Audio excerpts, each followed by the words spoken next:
దేవుని నామానికి మహిమ కలుగును గాక. ఈ సమయమందు దానియేలు గ్రంథం 4వ అధ్యాయం 2వ వచనం చదువుకుందాం. మహోన్నతుడగు దేవుడు నా ఎడల చేసిన అద్భుతములను సూచక క్రియలను మీకు తెలియజేయుటకు నాకు మనస్సు కలిగింది. ఆయన సూచక క్రియలు ఎంతో బ్రహ్మాండమైనవి, ఆయన అద్భుతములు ఎంతో ఘనమైనవి. ఆయన రాజ్యము శాశ్వత రాజ్యము, ఆయన ఆధిపత్యము తరతరములు. ఆమేన్. హల్లెలూయా. దానియేలు చూసినట్లయితే 4వ వచనం నుంచి, మహోన్నతుడగు దేవుడు నా ఎడల చేసిన అద్భుతములను సూచకులను మీకు తెలియజేయుట నాకు మనసు కలిగిన. ఎందుకంటే ఎన్ని అద్భుతాలు చేసిన తెలుసా? ప్రపంచాన్ని ఆయనకు అప్పగించిన దేవుడు, ఆయన ప్రజలైన ఇశ్రాయేలుకు దేవుడు అప్పగించాడు. వారి వస్తువు వాహన సమస్తము దేవుడు ఆయనకు అప్పగించేసినాడు. ఎందుకు? ఆయనకున్న విధేయతని బట్టి. ఒక్కసారి మనసు గర్విస్తేనే తీసి పక్క పెట్టేశాడు. ఎట్లాంటి సమృద్ధి నింపినాడంటే, ఇంకా కింద దగ్గర తర్వాత చెప్తా, ఆయన సూచక్రియలు ఎంతో బ్రహ్మాండమైనవి. ఈరోజు ప్రతి క్రైస్తవుడి జీవితంలో సూచక్రియ అడవించాలి. ఇప్పుడు సూచక్రియలు ఏమంటున్నారు? ఆగిపోయింది అంటున్నారు. ఎవరు చెప్పారు ఆగిపోయింది? ఎట్లా ఆగిపోయింది? మనం అనుభవించింది ఏంటి? నేను వేరే నామాలు ప్రార్థన చేస్తున్నా. ఎలాంటి అద్భుతమైన కార్యాలు మనం అనుభవిస్తున్నాం? ఎలాంటి ఆశ్చర్యమైన కార్యాలు అనుభవిస్తున్నాం?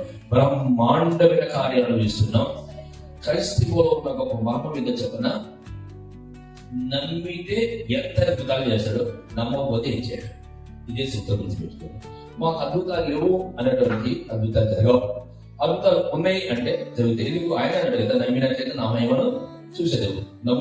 నమ్ముట నీ వల్ల అయితే నమ్మవానికి సమస్తం సాధ్యపడి ప్రభు సెలవిస్తున్నాడు. నువ్వు నమ్మవు కాబట్టి లేదు. అబ్రహాము నమ్మిండు కాబట్టి శారమ్మ గర్భవతి పడింది. అబ్రహాము నమ్మిండు కాబట్టి ఇస్సాకు పురుతాలను పొందుకున్నాడు.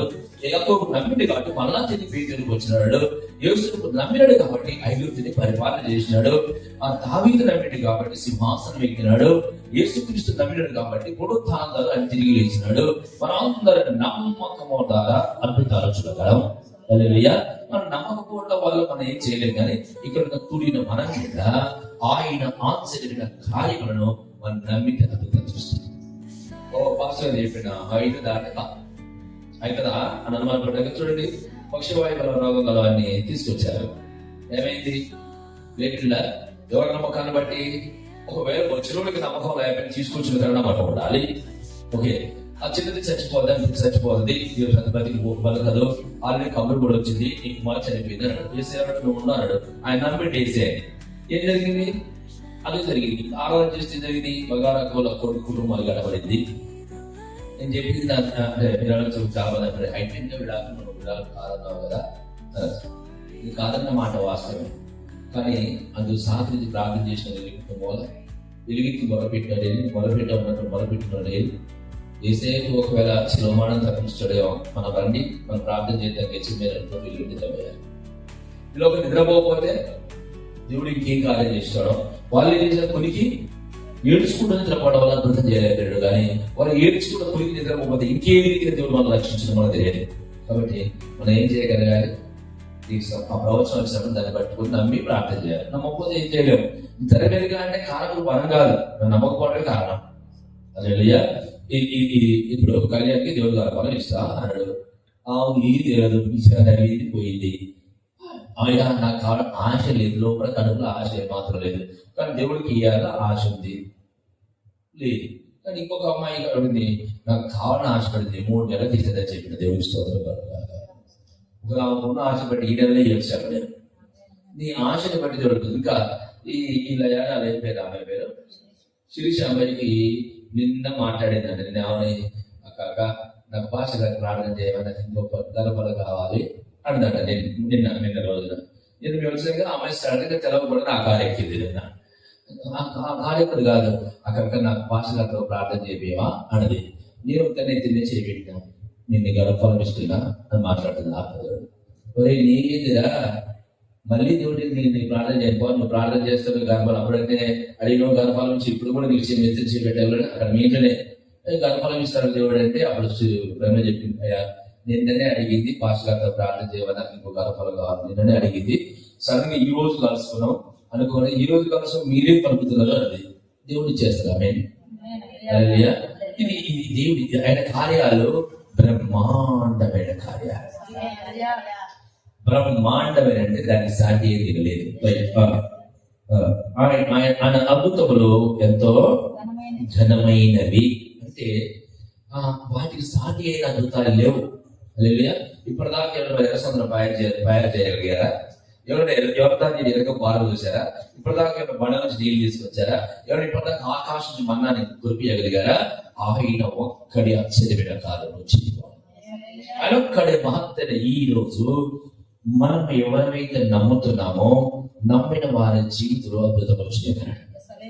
కొంతమంది పరీక్షించడానికి, నన్ను పరీక్షించడానికి, ప్రభు పరీక్షించడానికి చేస్తారు కాబట్టి పొందలేకపోతారు. కానీ నన్ను నా మీద మనసు తీసే ప్రభు మీద మనసు పెట్టుకో, చూద్దాం అని రామా చేస్తారు. అంత రా చాలా మంది ఏం చేస్తారు, చూద్దాం ఏం కూడా చూద్దాం వస్తుంది. ఏం చూస్తాం ఆయన్ని చూద్దాం అనేసి ఏం చేయడు, ఆయన అనుభవిస్తారు, అద్భుతం చేస్తాడు. రైట్. కాబట్టి ఆయన కార్యక్రమమైనవి. ఆయన రాజ్యము శాశ్వత రాజ్యం, ఆయన ఆధిపత్యము తరతరాలు. ఎన్ని తరాలు గడిచిపోయినాయి, ఆయన ఆధిపత్యం తగ్గిందా? మళ్ళీ వాళ్ళు కూడా ఆయన ఆధిపత్యం తగ్గదు. ఈ విషయం చెబుతూ దానియేలు తర్వాత నెబుకద్నెజరు కాలం వచ్చింది. నాకు బాగా దీని తర్వాత చెప్పదలుచుకున్న ఒక సంగతి ఏంటి అంటే, దానియేలు నెబుకద్నెజరు కాలం వచ్చి దానియేలు పిలిచినప్పుడు కళ బాగా చెప్తే దానియేలు అంటాడు, ఒకసారి 12వ వచనం దాని ఆకులు సొగసుగాను దాని పండ్లు విస్తారముగా కనబడెను. హల్లెలూయా. మళ్ళీ చదువు ఆ మాట. దాని ఆకులు సొగసుగాను, దాని ఆకులాట సొగసుగా, దాని పండ్లు విస్తారంగా కనబడెను. అందులో సమస్త జీవకోట్లకు చాలంత.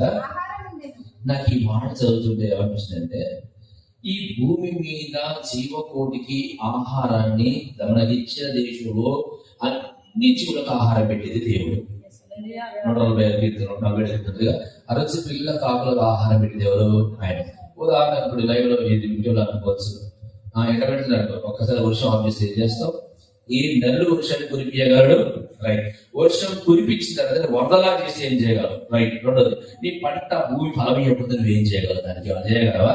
రైట్. ఆ పంట భూమి ఫలమించిన తర్వాత ఒక వడగల్లో వాన కురిస్తే, ఈరోజు ఖమ్మం జిల్లాలో నిజామాబాద్ దగ్గర బాగా మునిపోయినప్పుడు చూసుకుంటూ పోయినాం. మొక్కజొన్న చాలా ఉంటాయి, విపరీతంగా ఉంటాయి. నిన్న మొన్న వర్షం వచ్చింది కదా, మొత్తం పడిపోయింది.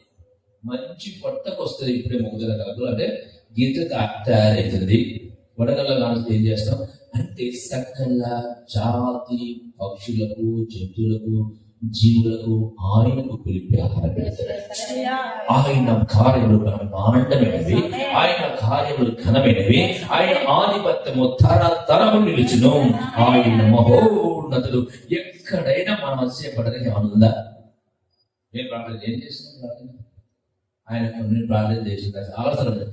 ప్రభా నీ ప్రార్థన చేసినప్పుడు నువ్వే వినకపోతే నేనేమైపోయాను ప్రభా అనిపిస్తుంది నాకు. హల్లెలూయా.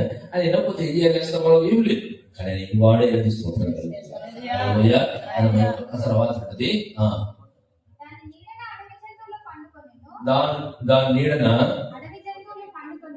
అడవి జంతువులు పండుకొనెను, దాని కొమ్మలలో. హల్లెలూయా.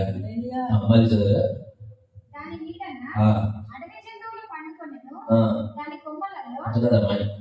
జీవకోట్లకు దాని కొమ్మలలో ఆకాశం కూర్చున్నాను, సకల మానవులకు ఛాయలంతా ఆహారము. జంతువులకు, పక్షులకు, చేపలకు అన్నిటికీ ఆహారం ఉంది. అలాగే మానవులకు కావాల్సిన ఆహారం కూడా ఆ దేశం ఉందండి. నీ దేశం యొక్క కరువు లేకుండా ఆహారాన్ని నింపింది ఎవరనుకుంటున్నావు? దేవుడు అనండి. వెంటనే బయలుదేరి మాట చదువుతుందంటే, ఒకవేళ దేవుడే కనుక ఒక్క సంవత్సరం ఏ ఆహారం ఇవ్వకపోతే ప్రజల జీవన విధానం ఏంటి? అర్థం కదా భాష. దేవుడు కనుక ఒక్క సంవత్సరం పంట పండనీయకపోతే ఎక్కడ ఎండబెడితే మానవుల యొక్క జీవన విధానం యొక్క పరిస్థితులు స్థితిగతులు ఏంటి? ఓవర్ యాక్షన్ చేసేందుకోసం ఆయన దేవుడు మహోన్నతుడై ఉండి మానవుల ఎడల ఎప్పుడు దయ కలిగి ఉండి ఆయన కృపావాచన గలవాడే మన ఎడల దయ కలిగి గుప్పులు ఇప్పుతుంటే మన కళ్ళు నెత్తికెక్కే వారిగా ప్రార్థిస్తున్నాం. ఇంకా ఉంది మీ సైడ్లో చెప్తే మిమ్మల్ని బట్టి నేను భూమిని క్షేపిస్తున్నా, భూమి తన పంట కూడా చేసేది, మీ పాపం బట్టి తన పంట రానే కూడా చేస్తున్నది. అది విస్తారమైన ఫలాలు లభిస్తుంది. ఇంకెన్నో పోషకాలు తర్వాత దాని ముందు ఎన్ని సంగతులున్నాయో దేవుడికి మహిమలు. కాబట్టి సకల జాతి జీవులకు సకల మానవులకు ఆయన మహోన్నతుడివై ఆయన గుప్పిలి విప్పి మనకు అన్నం పెడుతుంటే దూసిరి చాపలు అడుక్కొని తిని బతుకుతున్నాం. అదే కాబట్టి మనం ఏమాత్రం అసహ్యపడకుండా గాక, మనం ఏమాత్రం గర్వించకుండా గాక. ఆయనే మనం ప్రార్థన విడకపోతే మనం చేసేది ఏమి లేదు, ఏమి చేయలేదు. నేను చేసేది నేను చేసేది ఆయన దయగల దేవుడేయండి. ఎల్లప్పుడూ మన ప్రార్థన వినుట చేత మనం దీవించగలుగుతాం. కాబట్టి ఈ సమయం ముందు దేవుడు బిడ్డారా, మనం పరిశీలించడానికి ఏమీ లేదు, మనం శూన్యమైన వారైనా ఆయన చాలా దయగల దేవుడు. ఆయన దయను బట్టి నిత్యము మనం ఉదయ సాయంకాలంలో నైవేద్యంలో అర్పించడం గాక. దేవుడి కృప కనుక మనల్ని కనపరచును గాక. ఆమేన్, ఆమేన్.